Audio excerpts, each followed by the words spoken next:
Settle. Settle.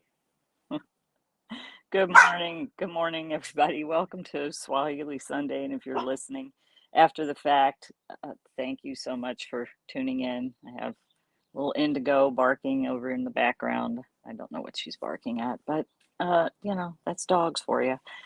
But I thought I would take a little time today. You might have read, if you follow on social media at all, the passing of Pastor Steve Rutenbar. And Pastor Steve was the person who was instrumental in my going to Kenya, actually.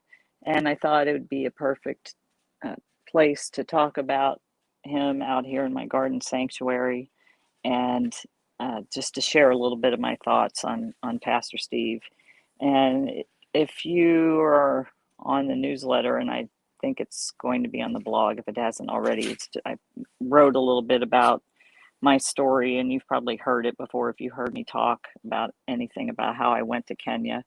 I met Pastor Steve in 2017 at an event, and he had a booth right next to mine, and we spent a good couple of hours talking about different things, just things he was doing. He was actually raising money and gathering supplies for people who had been affected by Hurricane Harvey, and was getting ready to go to the Houston Beaumont area to distribute those supplies. And I had a booth there. I was speaking about my Think Like a Negotiator book and teaching some negotiation tips. But we sat there and talked for a while, and he shared how he'd been going to Kenya and he had these trips that he took people on. And I was welcome to come along should I want to.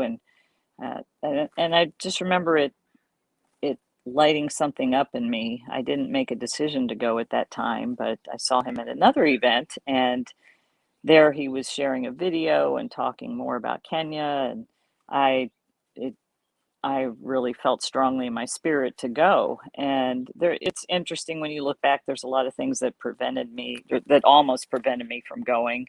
And I ended up raising the money to go and raise some extra money so I could take some things. I took a whole duffel bag size suitcase full of socks and underwear for kids and spent 10 days there. And that's where I met the ladies in the Kipsongo slum and got connected with them.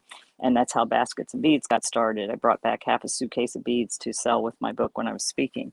But Pastor Steve was instrumental in all that, in his work that he's done and had done in Kenya for over 20 years, some with the church when he was a pastor there, and then they stopped going to Kenya, but he continued to go and serve the suffering, displaced people in Kenya and other places around the world. And he was someone who had so much wisdom and so much knowledge. I would love to just sit and talk to him and just listen to him share some leadership philosophies, or some his faith, or just things, some of the stories of things that he'd experienced in all the places that he'd been around the world, in Africa, Ukraine, and other places that he'd been, and experiences he'd had, and people he'd met, and people uh, whose lives have changed because of the work that he did. I've seen it firsthand in Kenya, and I've seen other and heard other stories about other things. He was a lifelong servant of humanity, and it was an honor to know him. And I was uh, grateful for the opportunity. I wish it would have been longer. I'd only met him in 2017 and went on my first trip with him in February 2018.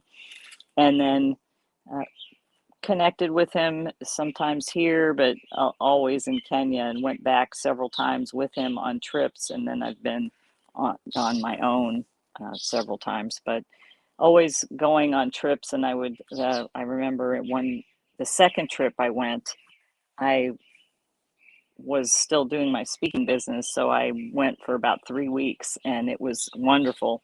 There was a group coming for 10 days, but I went early, and we did a lot of things to set up and get ready and get supplies and all the things that we were doing. And went around and visited, and I visited with the ladies, and then the group came, and we did a lot of outreach and a lot of sharing with people. And he was always somebody who was very encouraging and very,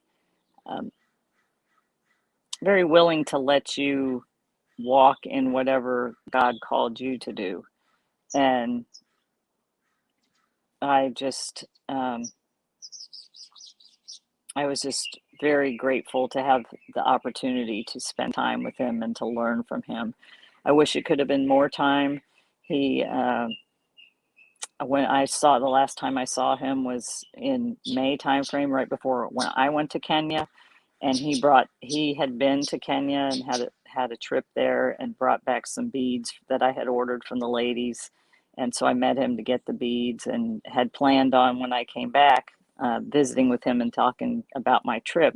While I was in Kenya, I found out that he had become very sick with kidney problems, and shortly after that, he went in the hospital, and I think I had a text message from him in August, and that was kind of the last time that I heard from him, and I didn't get to see him after that, and then he passed away on Monday, November 8th, and just like behind me is my grapevine, and you can see there's very few leaves on it because it's going into the next season. We all have our seasons of life, and life ends for all of us.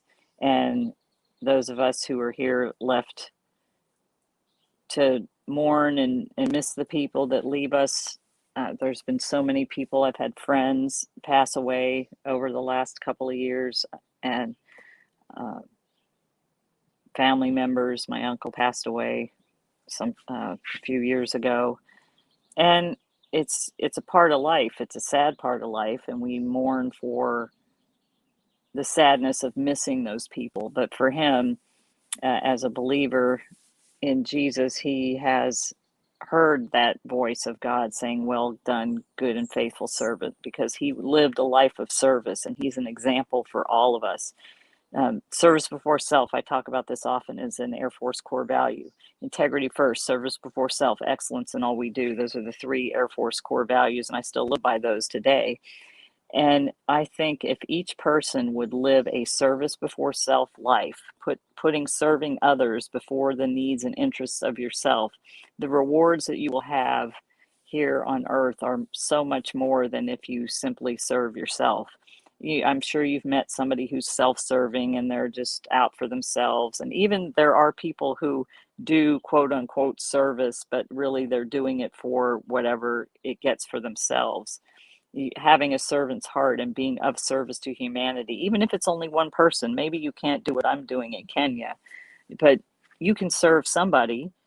Maybe you can serve a veteran, or maybe you've had an experience where your childhood was rough. Maybe you've been abused or assaulted or whatever, and you've come through that. You can serve somebody else by being there for them. Doesn't necessarily mean you have to do that to a whole large amount of people, but if you make a difference in one person's life, it'll make a big difference in your own. Pastor Steve is somebody who made a difference in so many people's lives, and I'm better because of knowing him. I'm better because of saying yes to that small voice in my heart that told me, go to Kenya. And I had no idea what that meant or what I was going to get involved in, or that even when I brought back that half a suitcase of beads, that it was going to grow into something much more prevalent like it is now. So you never know what being of service will do for your life. There's a saying that says, when I got busy, I got better.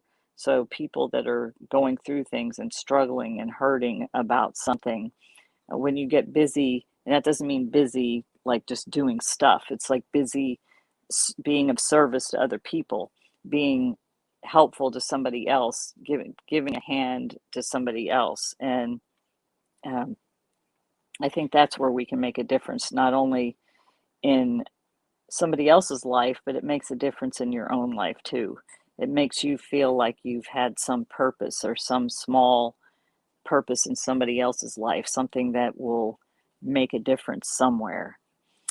Anyway, I want to keep this short today. I just wanted to come and share a little bit of a tribute for Pastor Steve. He was an amazing person. I did not know him for as many years as many people did.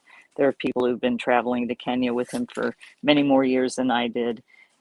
But we all miss him, and we were all grateful for the time that we got to spend with him. And you hear it all the time. Oh, don't take it for granted that somebody you know or love is going to be here. Um, take the time to let them know that you care, tell them you love them, especially that we're coming out of COVID. Obviously, depending on where you live, some places like LA are still being very stringent with some of their rules, but you can still gather with people and connect with people and maybe break bread or have a coffee or say hi to somebody who is a friend or a family member, somebody you miss, somebody you care about, somebody you love. Let them know you love them. Let them know you care about them because each day is not promised. I'm grateful that I have another day here today, but tomorrow isn't promised to me. And you never know when it's your time to leave this planet, but how much of a difference you make while you're here is the legacy that you'll leave behind. So I didn't have a Swahili word for today. I guess uh, I wish everybody Amani, which is peace, and by walking in Imani, which is faith. So I hope you all have a great day. And boy, it's starting to heat up because my feet are feeling kind of toasty. I got the sun kind of just on. I had the sun blocking here, but the way the rays are, it's coming down on my feet. So my feet are getting some vitamin D. Anyway, everybody, have a great day. Nakupenda.